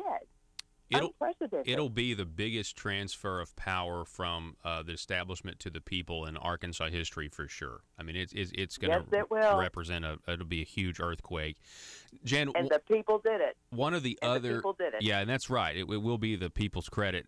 Jan, one of the other tax exemptions that the task force is considering ending is the exemption on school supplies, that 1 weekend a year where you can go shop for school supplies and clothes and stuff. I mean, what are Republicans thinking? What are they thinking considering getting rid of this? Honestly, this has been my stance from the very beginning. As you all have said as well, this tax reform commission, which is ASA's tax reform commission, he wants to separate himself from it because he knows that their plan is very nefarious and is not in the interest of the people. He tries to separate himself from it, but that is his commission. He controls it. And I have said from the very beginning, this commission was never about reforming a bad tax code, which is what they're supposed to be about. That it has always been about coming up with more ways to get more money out of the people. If you look at the list of exemptions they are considering repealing, it is long, and it is outrageous. Not only the sales tax for school supplies, I mean, people, buying school supplies and school clothes, getting your kids started at school is very costly. It cuts right to the bone for people who are barely making it paycheck to paycheck each month. So that sales tax exemption is very helpful, and it means the difference between kids getting the school supplies they need and not getting the school supplies they need, number one. Number two, other exemptions like prescriptions. You know very well, Paul, that people can barely afford their prescriptions in this state. That's as bad as groceries. To even consider that, the fact that ASA has allowed those things to sit there without standing up and telling his commission, look, guys, I don't know what you're doing, but these are not items we're even going to consider. Let's just take those off the table right now under my leadership as governor, because that's what Jan Morgan would do. Under my leadership as governor, we are not going to even consider prescription, the sales tax holiday, farming equipment that farmers use to do their jobs, church programs that feed the homeless. Excuse me? We are not going to go down in history as the party that passed all of these repeals that are going to hurt the good people of Arkansas. That will destroy this party. It will destroy this state. And let me tell you something, Paul. You can mark my words. If Asa Hutchinson wins this election and he continues, even worse, the path that he's already started, not only will it destroy the good people of this state, it will ruin the Republican Party. A Republican won't be able to get in office because the Democrats will finally be able to say, look at what they did. We can't let Republicans in control of our government. Look at what they do. Increase taxes, increase spending, corruption. All those things the Democrats have said about Republicans all along, that's what that turns out to be. It proves it. It proves it. Because all the tax repeals that he's looking at, the exemptions, are things that don't hurt the wealthy economic elite. They hurt the regular people. And that falls right into the narrative that is part of the reason I'm running, because 10% of the state's most wealthy control public policy through bought and paid for career politicians who serve the interests of the economic elite rather than people at large. I am running to serve the people at large. And I think that's certainly obvious, and I would agree with that. The governor, talk a little bit about, I know we've talked about this before, but with that policy, with the policies and the record that he has, I feel like the Democrat candidate is going to really have an easy time exploiting. So when you talk about the end of the Republican Party, if he does win, or I feel like you're gonna see even some moderate Republicans start to distance themselves from Asa when the campaign gets underway, because they better. Yeah, I mean, but yet if you win, it's kind of like, to the state, hey, listen, we corrected this problem of poor leadership, of increased spending and higher taxes, and we're going to be responsible and do right by the people. It's a kind of a fresh start, because you're going to have a brand new platform that you actually believe in, the Republican Party platform. Talk a little bit. It's not a brand new platform. It's actually the Republican Party platform, which Asa has alienated himself from. It's about limited government, about cutting taxes, about shrinking the size of government. But here's the problem for Asa. If he wins this primary, he's going to have to face a Democrat now, and he's not going to be able to stand on the debate stage with that Democrat and defend his record. If I was a Democrat, I would annihilate him with his record. I mean, it is indefensible. But here's the thing: Asa will probably treat him the way he's treated me. He won't. He won't get on the debate stage because he knows his record is indefensible and egregious. And once he puts himself on the debate stage, then the whole state can see him, and it's like the emperor with no clothes. What do? There he'll be. So he'll probably dodge the Democrat just like he's dodging me. I have challenged him since the day I filed. Governor, please, let's debate. For the sake of the people, for the sake of this state, the people have a right to see you and me on the same stage, hashing out the issues, hashing it out. Lincoln Douglas format, no media intervention, asking preset questions that can set up candidates to cheat. Let's just do Lincoln Douglas format. That means you got a moderator with a stopwatch, and Jan and Asa go at it. Let's just do that, Governor. I've formally challenged him time after time on every media outlet I'm on, just like I'm mentioning right now. Hey, Governor, if you're listening, we need to debate for the people, okay? We've got 2 weeks to get this done. Yeah. You need to do this. But I, on the other hand, can stand on the debate stage with a Democrat, and I look forward to it. I look forward to looking at him, and when he starts bringing up the record of Republicans, I can say, you know what? No, that is not the record of Republicans. That is the record of an establishment end of our party that we just purified through a primary process. No, the real Republican platform, which is what I'm here to represent today, is about limited government and cutting taxes and making Arkansas better for people. The reason I'm standing here is I agree with you. We didn't like that. We, the people, didn't like that. That's not what our party represents, and he was just a mistake, okay? So I don't have to defend Ace's record on a debate stage with a Democrat. He does, which is, it's going to be interesting to see. He'll probably just refuse to debate him if he's elected. Yeah. But I'm still believing, Paul, we're going to win this thing. Yep. I feel it. Just within the last couple of weeks, I've actually felt like this is within reach. We really can do this. And I feel that way not because of anything I've done, but because of what the people are out there doing. I mean, they're knocking on doors. They're coming up with the most creative ways to get my name out there because I can't afford to buy TV time. We cannot afford that. We can't afford to buy radio time or newspaper time.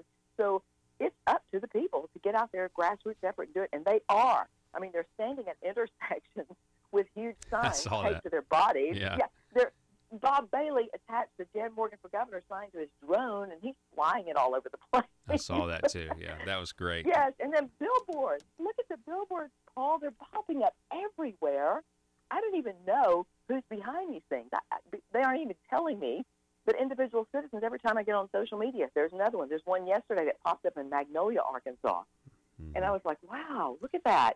Yeah, and all that helps because all people have to do is see that billboard and they see my image on it. And they say, wait a minute, who's that girl? She's running for governor? Yeah. And then they get on the Internet. And once they get on the Internet to check me out, we win. Mm-hmm. And that's Asa's greatest fear is that people will find out about me before they go to the polls. Yeah, and you're exactly right there.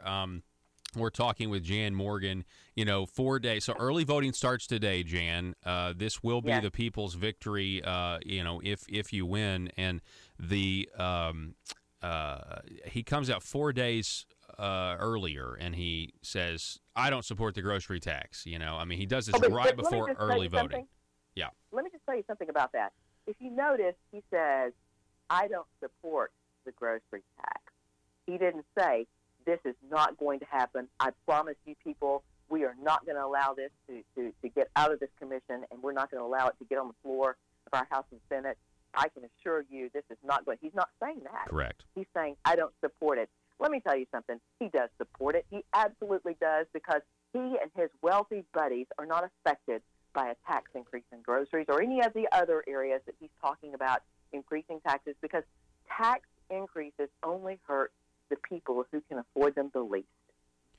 Yeah, and, this all came from this Democrat consultant they hired, Randy Bauer, who's basically a Bernie Sanders supporter. Exactly who he was.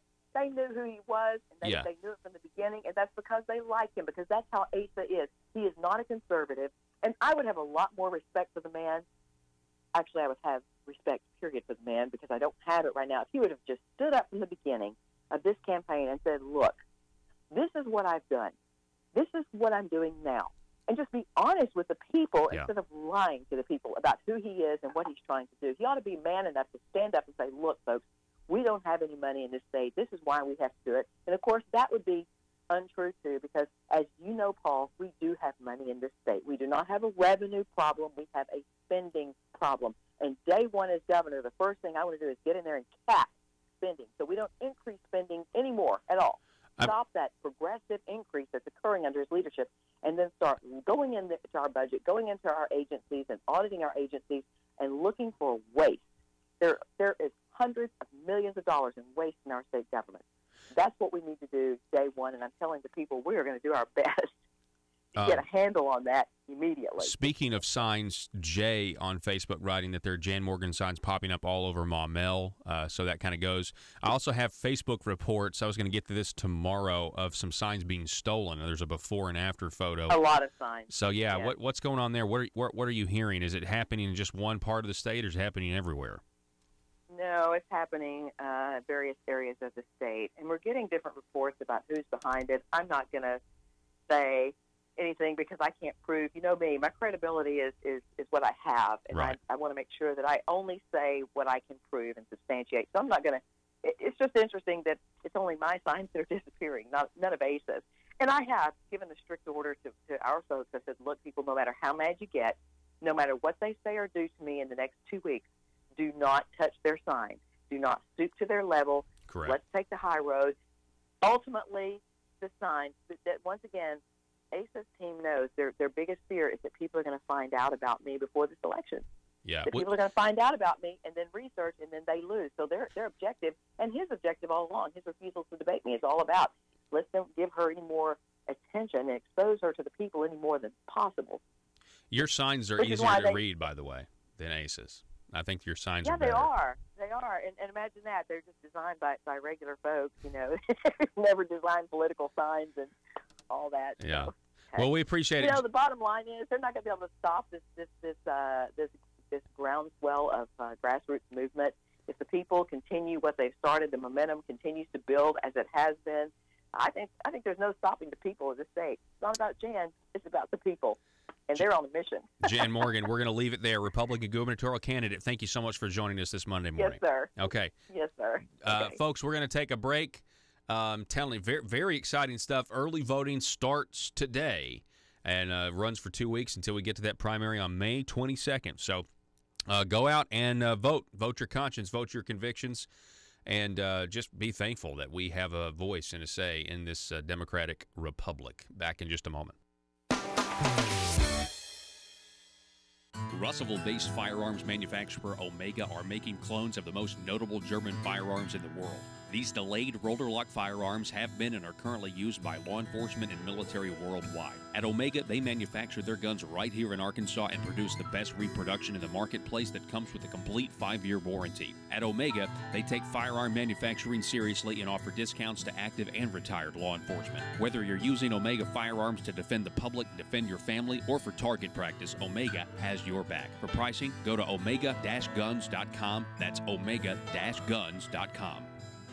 Buy, sell, and trade at Triple R Pawn in Ash Flat. Firearms, computers, sporting goods, musical instruments, tools, jewelry, and everything else you can think of. It's all at Triple R Pawn at the Light in Ash Flat. Gun enthusiasts, log on now to triplrpawn.com and browse their amazing inventory. That's triplrpawn.com. You can also call them at 870-994-PAWN. That's 870-994-7296. Let the great team at Triple R Pawn help you find what you're looking for. That's Triple R Pawn at the Light in Ash Flat, triplrpawn.com, or call 870-994-PAWN.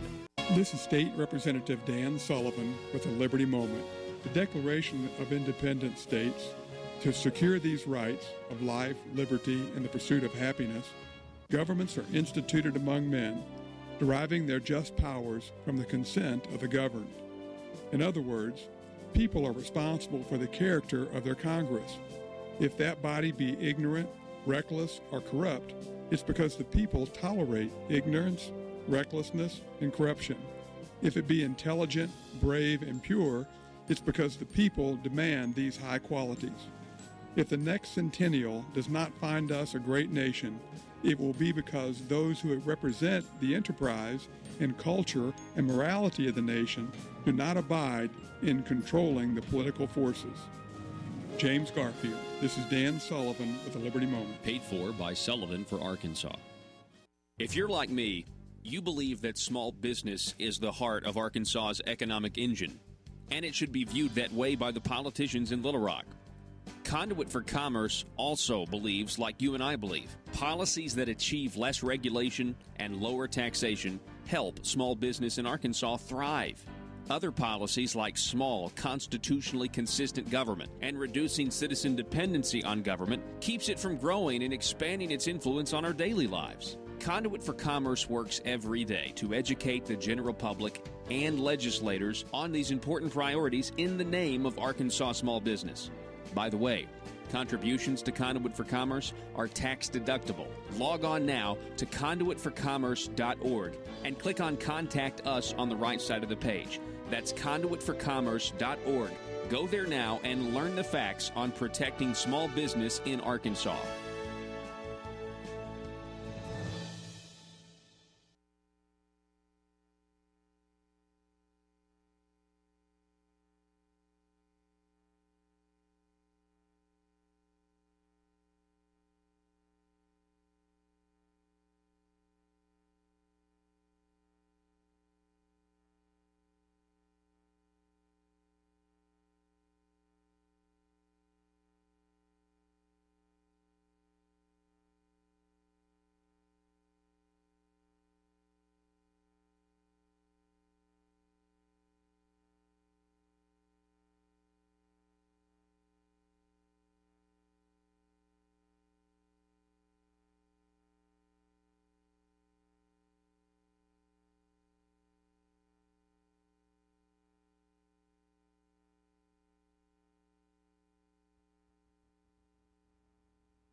Need your daily news fix?